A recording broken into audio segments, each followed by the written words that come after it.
No niin, hyvät naiset ja herrat, oikein hyvää iltapäivää. Mun nimi on Jan Strandholm ja mä oon Oopperajuhlien festivaalijohtaja. Meillä alkaa pikkuhiljaa olla tämän kesän festivaali finaalissa, niin sanotusti. Meillä on 4 esitystä jäljellä. Tänään meillä on Mano Lescaut ja mä toivon, että moni teistä tulee nauttimaan siitä tänä iltana. Festivaali on sujunut tänä vuonna oikein hyvin. Meillä on ollut mukavasti yleisöä.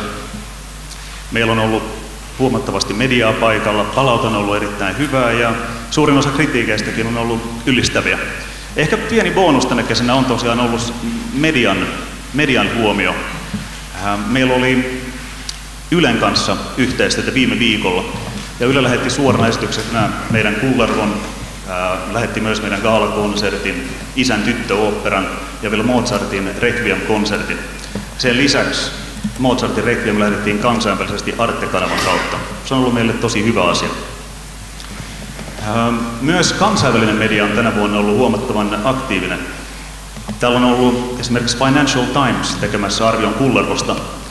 Ja Venäjältä, koska se on tämän päivän aiheena hyvin kuuma, niin on ollut lähes 30 toimittajaa. Joku kertoi mulle eilen, että iltapäivälehdessä olisi ollut juttu, että mistä venäläinen media kirjoittaa Suomessa. Ja mä olin hyvin iloinen, kun mä kuulin, että oli maininnut Savonlinnan oopperajuhlat siinä. Tää on meille hyvä asia. Tuossa kesä on siis mennyt erittäin hyvin, mutta me ollaan tehty kovasti töitä, mutta me ollaan myös naurettu aika paljon. Tämä on ollut myös erittäin hauskaa. Mun on pakko kertoa lyhyt pieni anekdootti. Yksi meidän tähtitenoreista, Luc Robert Kanadasta, juteltiin hänen kanssaan, ja koska hän on Kanadasta ja Kanada on myös jääkiekkomaa, me kysyttiin, että no, et oot sä jääkiekkomiehiä? Ja Luc kertoi, että ehdottomasti.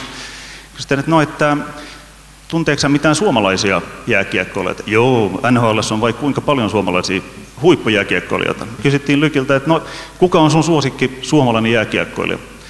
Ja Lyk mietti hetken ja vastasi, Mats Sundin.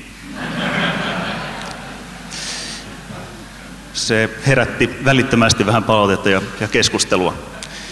Mutta näinkin voi käydä. Tänään mä ajattelin kertoa teille vähän oopperajuhlien uusista tuulista ja linjauksista. Ja jos sen haluaa kiteyttää yhteen sanaan, niin se sana olisi todennäköisesti yhteistyö sen eri muodoissa. Se on meidän toiminnan ytimessä.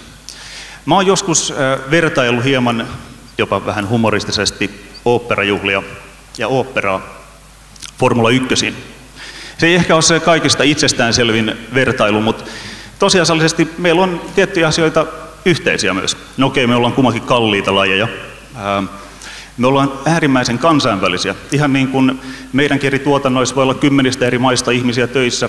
Sama pätee myös Formula 1.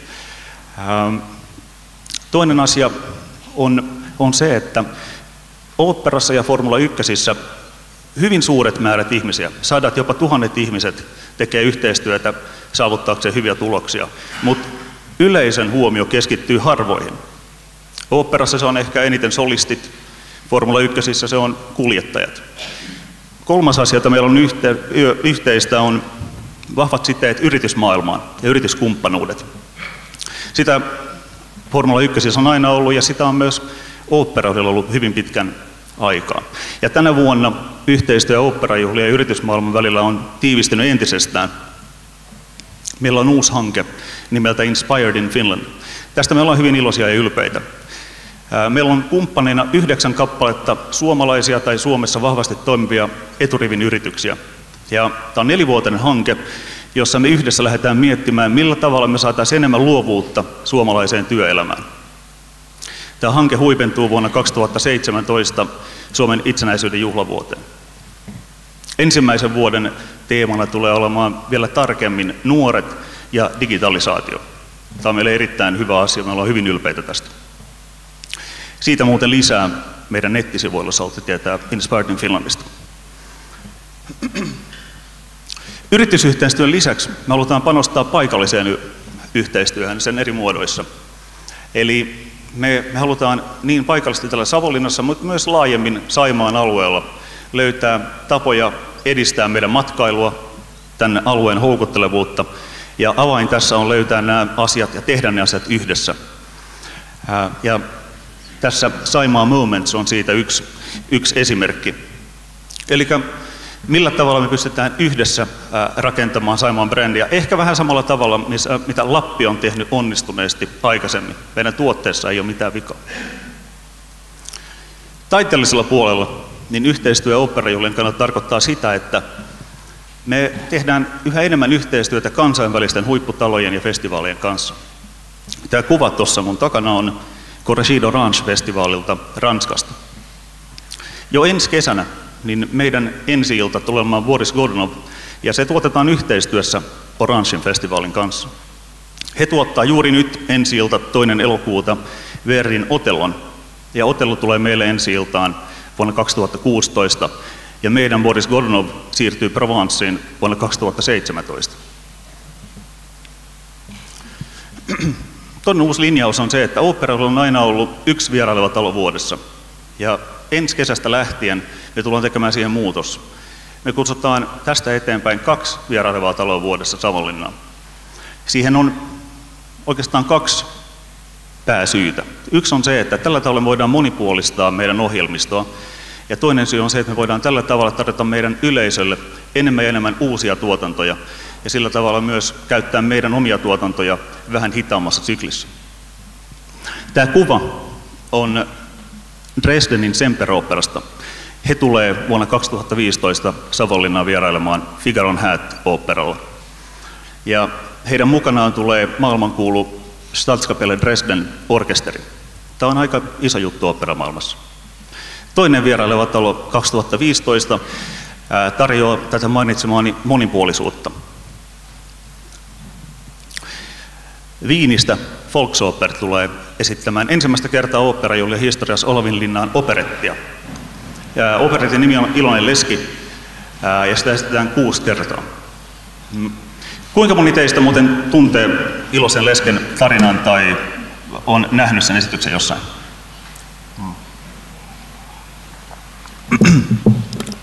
Vaikka aika on kortilla, niin mä otan vapauden kertoa lyhyen anekdootin. Franz Lehár, Iloisen lesken säveltäjä, oli ensimmäistä kertaa syömässä Maxims-ravintolassa Pariisissa tulevan vaimonsa kanssa. Ja kun tuli laskun aika, Franz Lehár huomasi, että lompakko on jäänyt kotiin. Tämä on epämukava tilanne, mutta tässä tapauksessa Franz Lehár hyötyi siitä, että Maximsin omistaja tunnisti Franz Lehárin ja sanoi, että okei, sä voit maksaa myöhemmin. No, Franz Lehár tunsi suurta kiitollisuutta tästä eleestä ja hän sijoitti Iloiseen leskeen Maxims-ravintolan ihan pääasialliseksi paikaksi. Monta vuotta tämän jälkeen Maximsin omistaja kirjoitti kiitoskirjan Franz Leharille ja kiitti tästä, koska mikään markkinointitoimenpide koko maailmassa ei tuonut yhtä paljon yleisöä vieraita ravintola Maximsiin kuin Iloinen leski. Et tässä jos tänään on vielä tämmöistä product placement keskustelua tämän puheenvuoron jälkeen, niin musta tuntuu, että tämä on ehkä yksi maailman ensimmäisestä product placement tempauksista.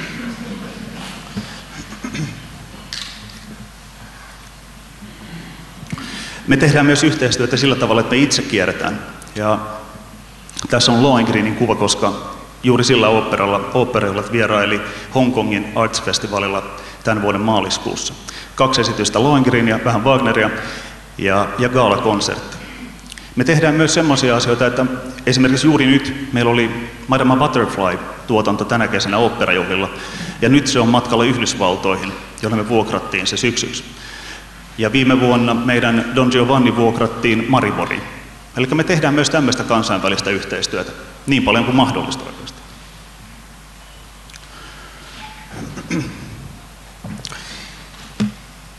Tämä on oikeastaan se syy, mitä varten yhteistyö on meille myös ihan elinehto.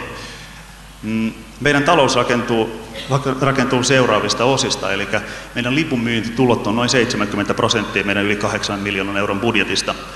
Ja me ollaan hyvin kiitollisia tietysti valtion ja Savonlinnan kaupungin tukeen, jotka on noin 20% meidän kokonaisbudjetista. Mutta tämä johtaa myös siihen, että me ollaan aika luovia, me pyritään koko ajan keksimään uusia asioita, ja nämä asiat, joita mä äsken kuvailin, on osa siitä pakettia. Tällä hetkellä tilanne näyttää aika hyvältä. Me suunnitellaan vuosia 16 ja 17. Meillä on vuosi 15 jo myynnissä ja tällä hetkellä niin esimerkiksi operetin lisääminen meidän ohjelmistoon on osoittautunut yleisöä kiinnostavaksi asiaksi ihan selvästi.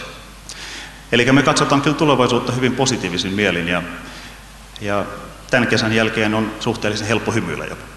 Kiitos oikein paljon teille.